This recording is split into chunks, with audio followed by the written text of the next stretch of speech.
Chapter 2. Sitting in the back of the land cruiser used to transport miners between Apatros's only colony and the mines, Des felt exhausted. All he wanted was to get back to his bunk in the barracks and sleep. The adrenaline had drained out of him, leaving him hyper-aware of the stiffness and soreness of his body. He slumped down in his seat and gazed around the interior of the cruiser. Normally, there would have been 20 other miners crammed into the speeder with him, but this one was empty, except for him and the pilot. After the fight with Gerd, the foreman had suspended Des without pay, effective immediately, and had ordered the transport to take him back to the colony. This kind of thing is getting old, Des, the foreman had said with a frown. We've got to make an example of you this time. You can't work the mines until Gerd is healed up and back on the job.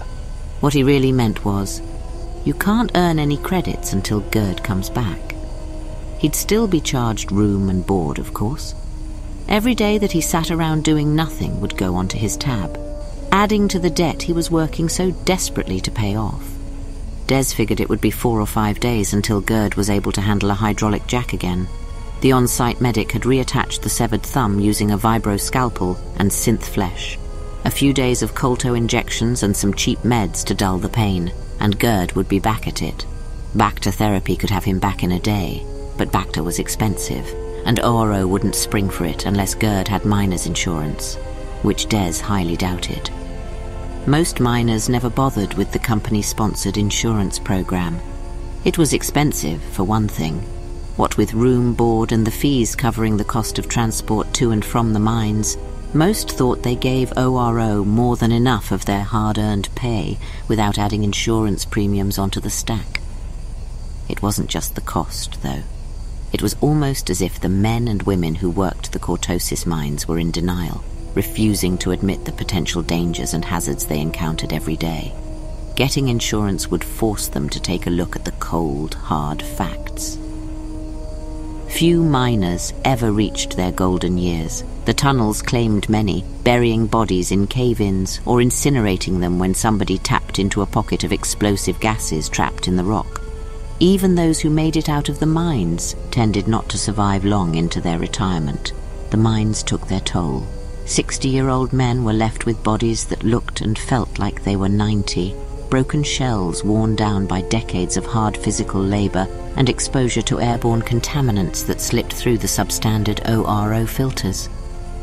When Des's father died, with no insurance of course, all Des got out of it was the privilege of taking on his father's accumulated debt. Hurst had spent more time drinking and gambling than mining. To pay for his monthly room and board, he'd often had to borrow credits from ORO at an interest rate that would be criminal anywhere but in the Outer Rim. The debt kept piling up, month to month and year to year, but Hurst didn't seem to care. He was a single parent with a son he resented, trapped in a brutal job he despised. He had given up any hope of escaping Apatros long before the heart attack claimed him. The Hutt spawn probably would have been glad to know his son had gotten stuck with his bill. The transport sped above the barren rocks of the small planet's flatlands, with no sound but the endless drone of the engines. The featureless wastes flew by in a blur until the view out the window was nothing but a curtain of shapeless grey. The effect was hypnotic. Des could feel his tired mind and body eager to drift into deep and dreamless sleep. This was how they got you.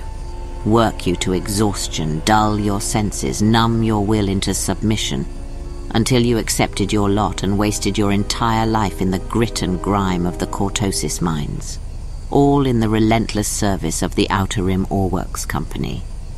It was a surprisingly effective trap. It worked on men like Gerd and Hurst, but it wasn't going to work on Des. Even with his father's crushing debt, Des knew he'd pay ORO off someday and leave this life behind. He was destined for something greater than this small, insignificant existence. He knew this with absolute certainty, and it was this knowledge that gave him the strength to carry on in the face of the relentless, sometimes hopeless grind. It gave him the strength to fight, even when part of him felt like giving up. He was suspended, unable to work the mines, but there were other ways to earn credits. With a great effort, he forced himself to stand up. The floor swayed under his feet as the speeder made constant adjustments to maintain its programmed cruising altitude of 0.5 meter above ground level. He took a second to get used to the rolling rhythm of the transport, then half walked, half staggered up the aisle between the seats to the pilot at the front. He didn't recognize the man, but they all tended to look the same anyway. Grim, unsmiling features, dull eyes, and always wearing an expression as if they were on the verge of a blinding headache. "Hey," Des said, trying to sound nonchalant. "Any ships come into the spaceport today?" There was no reason for the pilot to keep his attention fixed on the path ahead. The 40-minute trip between the mines and the colony was a straight line across an empty plain. Some of the pilots even stole naps along the route. Yet this one refused to turn and look at Des as he answered. Cargo ship touched down a few hours ago, He said in a bored voice. Military. Republic cargo ship. Des smiled. "They staying for a while?"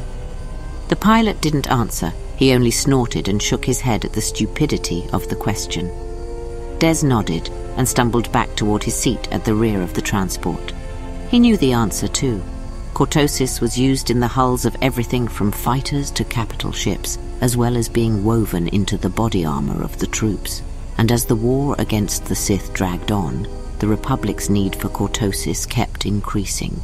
Every few weeks a Republic freighter would touch down on a Patros. The next day it would leave again, its cargo bays filled with the valuable mineral. Until then, the crew officers and enlisted soldiers alike would have nothing to do but wait. From past experience, Des knew that whenever Republic soldiers had a few hours to kill, they liked to play cards. And wherever people played cards, there was money to be made. Lowering himself back onto his seat at the rear of the speeder, Des decided that maybe he wasn't quite ready to hit his bunk after all. By the time the transport stopped on the edges of the colony, Des's body was tingling with anticipation. He hopped out and sauntered toward his barracks at a leisurely pace, fighting his own eagerness and the urge to run. Even now, he imagined, the Republic's soldiers and their credits would be sitting at the gaming tables in the colony's only cantina. Still, there was no point in rushing over there. It was late afternoon, the sun just beginning its descent beyond the horizon to the north. By now, most of the miners from the night shift would be awake. Many of them would already be at the cantina, whiling away the time until they had to make the journey out to the mines to start their shift. For the next 2 hours, Des knew he'd be lucky to find a place to sit down in the cantina, never mind finding an empty seat at a pazak or sabak table. Meanwhile, it would be another few hours before the men working the day shift climbed onto the waiting transports to head back to their homes. He'd get to the cantina long before any of them. Back at his barracks, he stripped off his grime-stained coveralls and climbed into the deserted communal showers, scouring the sweat and fine rock dust from his body. Then he changed into some clean clothes and sauntered out into the street, making his way slowly toward the cantina on the far side of town. The cantina didn't have a name. It didn't need one. Nobody ever had any trouble finding it. Apatros was a small world, barely more than a moon with an atmosphere and some indigenous plant life. There were precious few places to go, the mines, the colony, or the barren wastes in between. The mines were a massive complex encompassing the caves and tunnels dug by ORO, as well as the refining and processing branches of ORO's operations. The spaceports were located there too. Freighters left daily with shipments of Cortosis bound for some wealthier world, closer to Coruscant and the galactic core, and incoming vessels bringing equipment and supplies to keep the mines running arrived every other day. Employees who weren't strong enough to mine Cortosis worked in the refining plants or the spaceport. The pay wasn't as good, but they tended to live longer. But no matter where people worked, they all came home to the same place at the end of their shifts. The colony was nothing more than a ramshackle town of temporary barracks thrown together by ORO to house the few hundred workers expected to keep the mines running. Like the world itself, the colony was officially known as Apatros. To those who lived there, it was more commonly referred to as the muck huts. Every building was the same shade of dingy grey Dura steel, the exterior weathered and worn. The insides of the buildings were virtually identical, temporary workers' barracks that had become all too permanent. Each structure housed 4 small private rooms meant for 2 people, but often holding 3 or more. Sometimes entire families shared one of those rooms, unless they could find the credits for the outrageous rents ORO charged for more space. Each room had bunks built into the walls and a single door that opened onto a narrow hall. A communal bathroom and shower were located at the end. The doors tended to squeak on ill-fitting hinges that were never tended to. The roofs were a patchwork of quick fixes to seal up the leaks that inevitably sprang whenever it rained.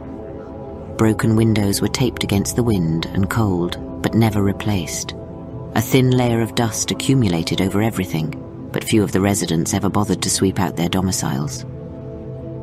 The entire colony was less than a kilometre on each square side, making it possible to walk from any given building to any of the other identical structures in less than 20 standard minutes.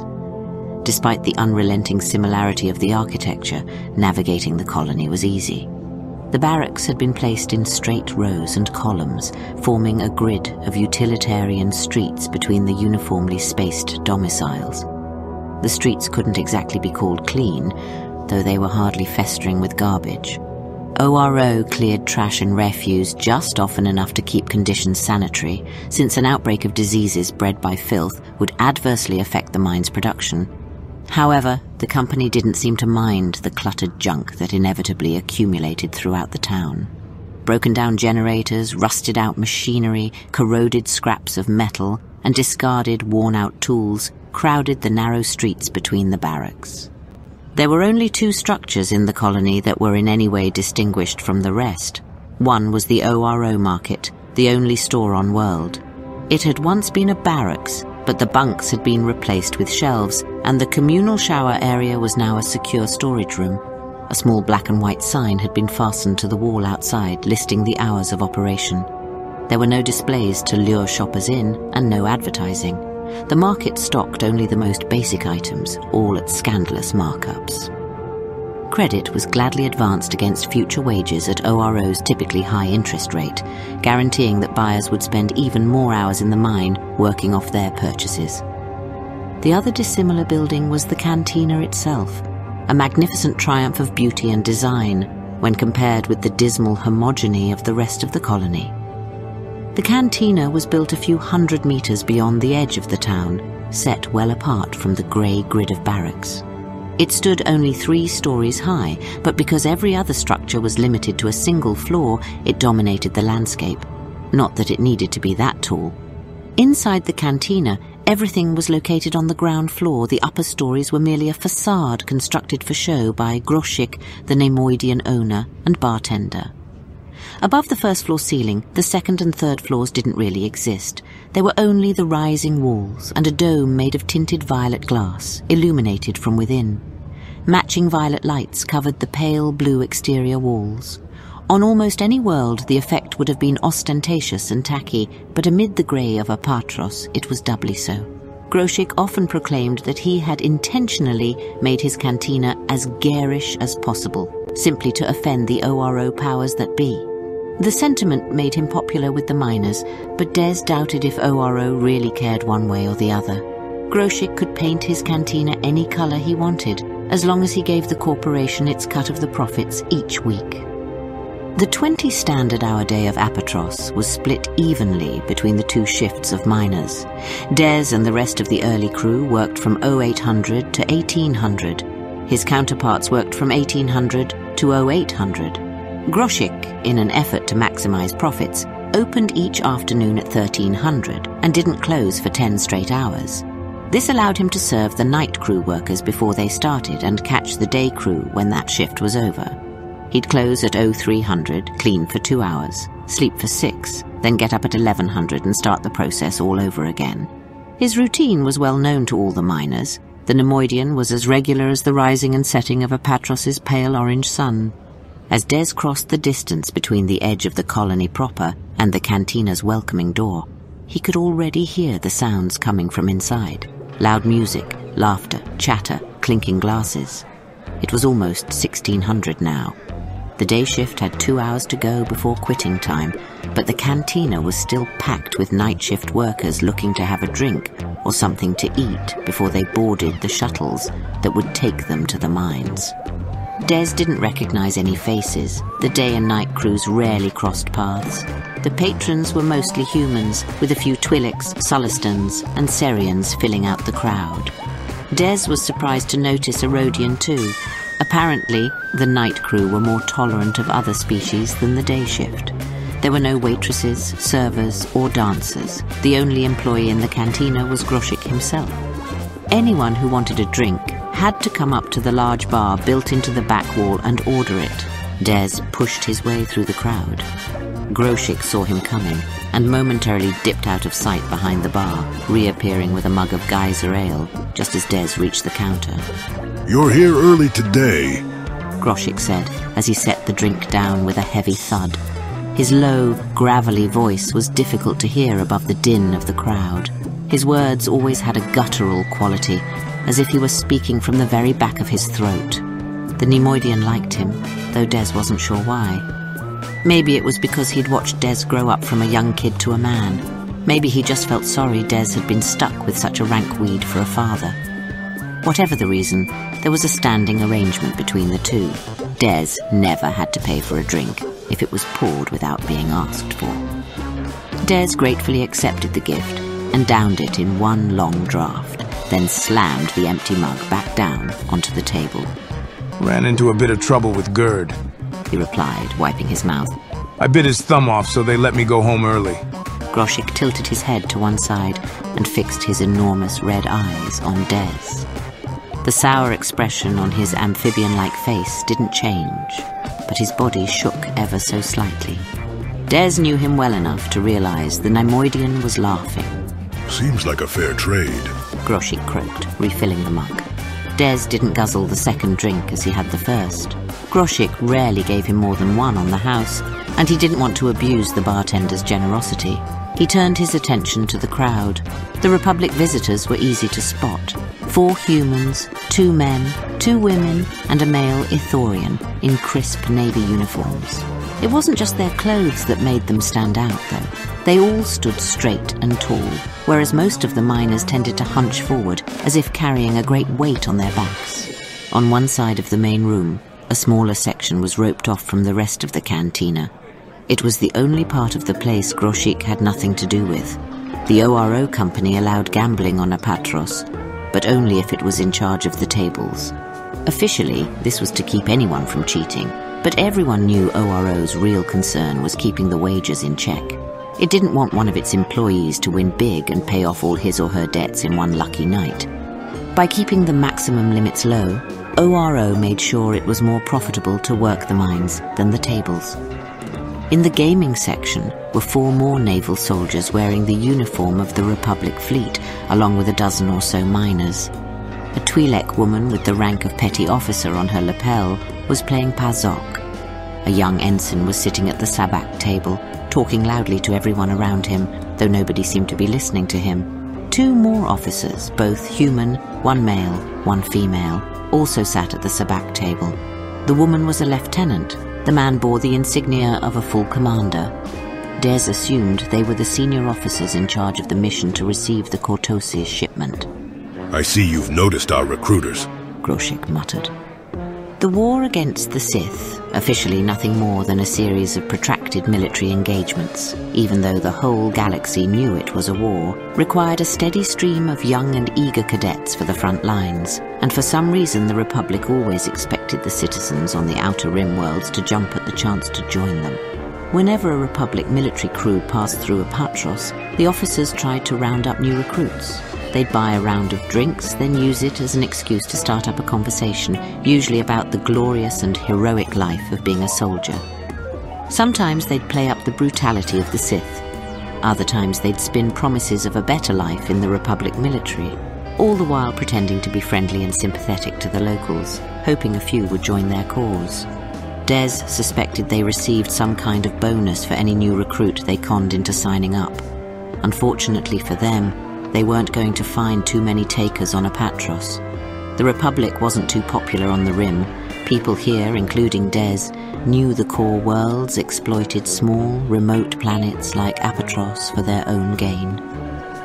The Sith found a lot of anti-Republic sympathizers out here on the fringes of civilized space.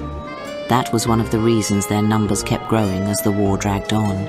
Despite their dissatisfaction with the core worlds, people still might have signed up with the recruiters if the Republic wasn't so concerned with following the absolute letter of the law. Anyone hoping to escape Apatros and the clutches of the mining corporation was in for a rude shock.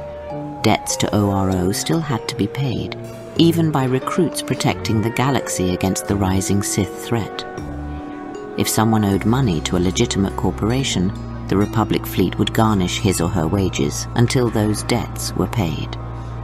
Not too many miners were excited about the prospect of joining a war, only to have the privilege of not getting paid. Some of the miners resented the senior officers and their constant push to lure naive young men and women into joining their cause.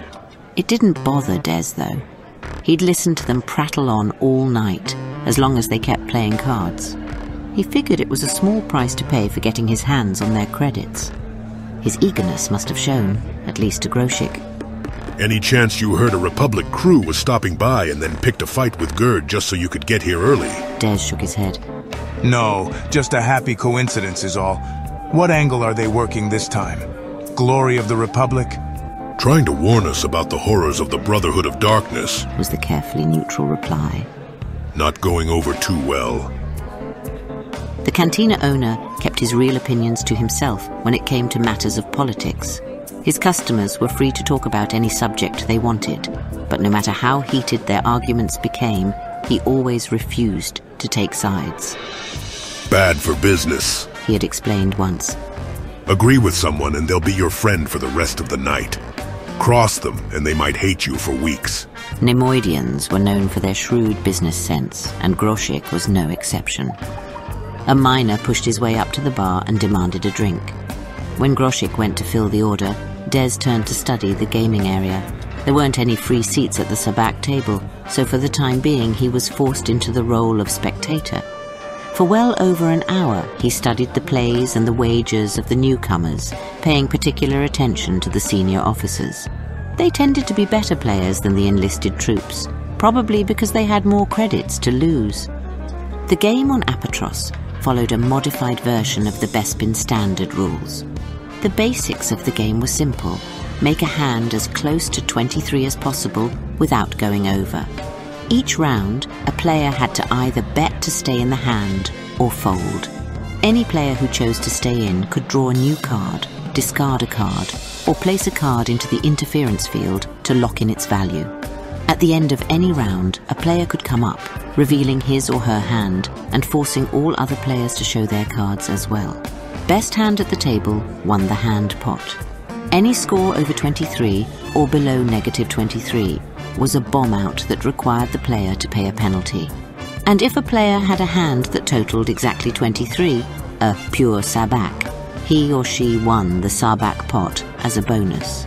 But what with random shifts that could unexpectedly change the value of cards from round to round, and other players coming up early, a pure sabacc was a lot harder to achieve than it sounded. Sabacc was more than a game of luck. It was about strategy and style, knowing when to bluff and when to back down, knowing how to adapt to the ever-changing cards. Some players were too cautious, never betting more than the minimum raise even when they had a good hand. Others were too aggressive, trying to bully the rest of the table with outrageous bets, even when they had nothing. A player's natural tendencies showed through if you knew what to look for. The ensign, for example, was clearly new to the game. He kept staying in with weak hands instead of folding his cards. He was a chaser, not satisfied with cards good enough to collect the hand pot. He was always looking for the perfect hand, hoping to win big and collect the sabacc pot that kept on growing until it was won. As a result, he kept getting caught with bomb-out hands and having to pay a penalty. It didn't seem to slow his betting, though. He was one of those players with more credits than sense, which suited Des just fine. To be an expert sabacc player, you had to know how to control the table. It didn't take Des many hands to realize the Republic commander was doing just that. He knew how to bet big and make other players fold winning hands. He knew when to bet small to lure others into playing hands they should have folded. He didn't worry much about his own cards. He knew that the secret to sabacc was figuring out what everyone else was holding, and then letting them think they knew what cards he was holding. It was only when all the hands were revealed and he was raking in the chips that his opponents would realize how wrong they'd been. He was good, Des had to admit, better than most of the Republic players who passed through. Despite his pleasant appearance, he was ruthless in scooping up pot after pot. But Des had a good feeling. Sometimes he just knew he couldn't lose. He was going to win tonight, and win big. There was a groan from one of the miners at the table. Another round and that sabacc pot was mine, He said, shaking his head. You're lucky you came up when you did. He added, speaking to the commander. Des knew it wasn't luck. The miner had been so excited he was twitching in his seat. Anyone with half a brain could see he was working toward a powerful hand. The commander had seen it and made his move, cutting the hand short and chopping the other gambler's hopes off at the knees. That's it, The miner said, pushing away from the table. I'm tapped out. Looks like now's your chance. Groshik whispered under his breath as he swept past to pour another drink. Good luck. I don't need luck tonight, Des thought. He crossed the floor of the cantina and stepped over the nano-silk rope into the ORO-controlled gaming room.